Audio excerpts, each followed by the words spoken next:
এই হচ্ছে যন্ত্রণা, করতে হবে কিক। এই হচ্ছে ব্যাটারি, 40 লিটার। মাইরি জ্যাম রে বাবা। এই ভিডিওটা আপনাদের অনেকেরই কাজে লাগবে। Hello everyone, welcome to MotoWheels। কেমন আছেন সবাই? আশা করছি সবাই ভালো আছেন, সুস্থ আছেন। মনটা ভালো নাই, সেই কাহিনীটা আজকে বলবো। আর এর আগে কিছু ক্লিপস দেখেছেন যে খুব বিরক্তি প্রকাশ করেছি, সেটা নিয়ে আজকে বিস্তারিত বলবো। সঙ্গে থাকুন MotoWheels-এর। আর এই ভিডিওটা আপনাদের অনেকেরই কাজে লাগবে, বিশেষ করে যারা হর্নেট ইউজার তাদের জন্য। কঠিন রোদ, দুপুর 12টা বাজছে। 12টা পার হয়েছে মনে হয়, দেখি কালকে টাইমটা ঠিক করছি, 12টা 12। তো কাহিনী এটা না, কাহিনী অন্যদিকে। দেখেন, এখন একটু স্টার্ট করি। এটা দ্বিতীয় ব্যাটারি আমার বাইকে, আবার নষ্ট। ওহো, বাইরের শব্দ। এই হচ্ছে যন্ত্রণা, করতে হবে কিক। মানে এইটা ফার্স্ট স্টার্ট, কোল্ড স্টার্ট, এটা কিক করা ভালো হর্নেট বাইকে, কিন্তু যখন রাস্তায় থেমে যায় বা রাস্তায় স্টার্ট অফ করি তখন কিক করতে হয়। এটা যে কি বিরক্তিকর। হাওয়েভার 2 দিন ধরে ব্যাটারিটা খুব বেশি সমস্যা করছে। সেলফ স্টার্ট নিচ্ছে না। সেল দিতে গেলে এই যে ব্লিঙ্ক করে, অনেক সময় ড্যাশবোর্ডের এইসব নাম্বারসও চলে যায়। তো কী আর করা, পাল্টাতে হবে ব্যাটারি। আর এর মধ্যে হর্নেটের ব্যাটারি নিয়ে কী কী ইস্যু ফেস করলাম সেগুলো বলবো। সমাধান কি সেটা বলার চেষ্টা করব, যদিও ওই সমাধান আমি পাই নাই। কথা হচ্ছে বাইরে গিয়ে। চলে আসি টপিকে। সেলফ স্টার্ট নিচ্ছে না। এই যে স্টার্ট করলে এখানে জাস্ট ব্লিঙ্ক করে, অনেক সময় নাম্বারসগুলো চলে যাচ্ছে। কোনো মেকানিক বলছে যে ব্যাটারির সমস্যা, একজন আবার সার্ভিসিং সেন্টারে ঠিক করে দিলেন, বললেন যে ব্যাটারির কোনো সমস্যা নেই, একটু লাইনের এদিক ওদিক ছিল। কিন্তু তারপরে আবার এই একই সমস্যা। হাওয়েভার কথা হচ্ছে একটাই, ব্যাটারি চেঞ্জ করতে হচ্ছে। আর বারবার এইটা নিয়ে এইভাবে স্টার্ট করা, এবং হর্নেটের কিক স্টার্ট একটা প্যারাদায়ক জিনিস। এইটা হর্নেট ইউজাররা মনে হয় জানেন, কারণ অনেক উপরে থাকে এইটা। আর এই কিকারটা আবার এক কিকে খুব কম সময় স্টার্ট হয়। আমি হর্নেট নিয়ে যখন ভিডিও বানাই তখন ব্যাটারির ব্যাপারে বেশি কিছু বলি না, কারণ এর আগে যখন আমি অ্যাপাচি RTR ইউজ করতাম তখনও আমার ব্যাটারি সালার 2 দিন পর পর যাইতো। এই কারণে আমার মনে হয়, আমারই মনে হয় এটা সমস্যা, কারণ আমি কখনো কিক স্টার্ট করি না। যতক্ষণ ব্যাটারি ঠিকঠাক থাকে আমি ওই সেলফে স্টার্টটা করার চেষ্টা করি বা করি। এই কারণেই মনে হয় আমার ব্যাটারি এত নষ্ট হয় কিনা জানি না। বাইকটা কেবল কত 15,000 কিলোমিটার চলেছে, এর মধ্যেই আমি 2বার ব্যাটারি চেঞ্জ করছি। তো এই কারণে আমি আসলে ব্যাটারি নিয়ে খুব একটা বেশি কথা বলি না। আর একটা কথা মাথায় রাখবেন, যেই জায়গায় এরকম বাস স্ট্যান্ড আছে ওই জায়গায় জ্যাম জীবনেও কমবে না, কারণ এই দেখেন বাস রাখার সিস্টেম, সবসময় এই জায়গায় সিস্টেম লস হবেই।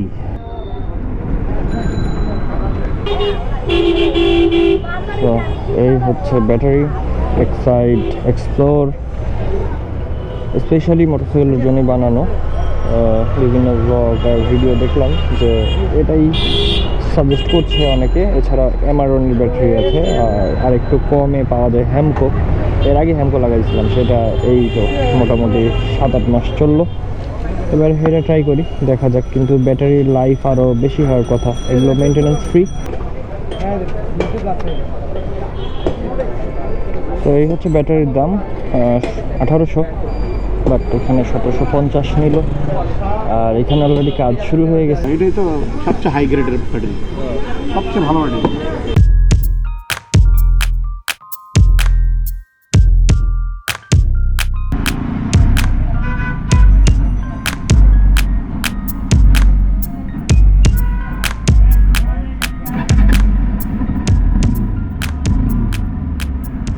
এই জিনিসটাও সুন্দর, ওয়াটার ATM বুথ,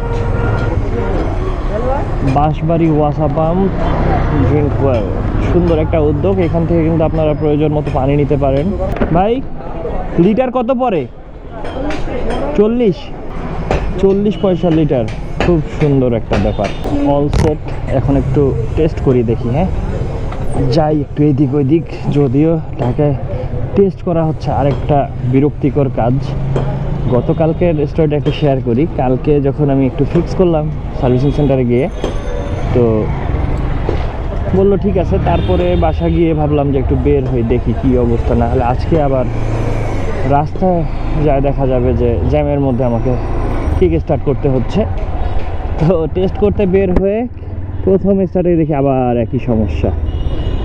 তার মানে এখন একটা বড় শিক্ষা হলো যে যদি হর্নের সমস্যা, তারপরে লাইটের সমস্যা অথবা সেলফের সমস্যা হয়, বিশেষ করে সেলফ স্টার্টে যদি সমস্যা হয়, তাহলে খুব তাড়াতাড়ি ব্যাটারির দিকে নজর দিতে হবে। ব্যাটারি মেনটেনেন্স নিয়ে যদি বলি, তাহলে কোল্ড স্টার্টটা কিক দিয়ে করা ভালো এবং কিছুক্ষণ ব্যাটারিটা ওয়ার্ম আপ করে নিতে হবে। লাইক আপনি স্টার্ট করলেন, তারপরে বেশ কিছুটা সময়, ধরে নিন 5 মিনিটের মতো আইডল অবস্থায় বাইকটা রেখে দিতে হবে যাতে স্টার্ট থাকে। তারপরে আপনি 2 থেকে 3000 আরপিএমের মধ্যে কিছুক্ষণ এইভাবে পিক আপটা ধরে রাখতে পারেন বা থ্রটলটা ধরে রাখতে পারেন। আর আমার ক্ষেত্রে যেটা হয়, সকালবেলা দেখা যায় তাড়াহুড়ো করে অফিস চলে যাই এবং তাড়াতাড়ি করে স্টার্ট করেই বের হয়ে যাই, যেটা আমার ব্যাটারি লং লাস্টিং না হওয়ার পিছনে একটা বড় কারণ। কারণ দারোয়ান দরজা খুলে ওয়েট করে, আমি যদি এই সময় আবার স্টার্ট করে বাইক রেখে দেই তাহলে উনি বিরক্ত হবেন। এই চিন্তা করে আসলে আমি আর বেশিক্ষণ ওয়েট করি না, চলে যাই। এটা একটা বড় কারণ। দ্বিতীয় কারণ হচ্ছে আমি কিক স্টার্ট করি না মানে একদমই করি না কিক স্টার্ট। সো এটা অনেক বড় একটা কারণ আমার ব্যাটারিটা তাড়াতাড়ি নষ্ট হয়ে যাওয়ার জন্য, এই বাইকের ক্ষেত্রেও এবং আগের বাইকের ক্ষেত্রেও। সো এই কাজগুলো আপনারা করবেন না। বিশেষ করে যারা হর্নেট ইউজ করছেন তারা পারলে চোখ টেনে ধরে সকালবেলা কিক স্টার্ট করবেন এবং বাইকটা কিছুক্ষণ রেখে দেবেন স্টার্ট অবস্থায়। ব্যাটারি লাগানো তো শেষ হলো, একটু চালালাম, এখন একটু স্টার্ট করে দেখি কি অবস্থা। আগে স্টার্টের সময় এখানে একটু ব্লিঙ্ক করতো, এখন দেখি কি হয়, নো ব্লিঙ্ক। ওকে, বন্ধ করি। আমি এটা এক্সট্রা লাগিয়েছি, আবার ব্লিঙ্ক করে নাই। আবার নিউট্রাল সুইচটা একটু ব্লিঙ্ক করলো, কি আর করা, হাওয়েভার স্টার্ট হচ্ছে, কোনো সমস্যা নাই।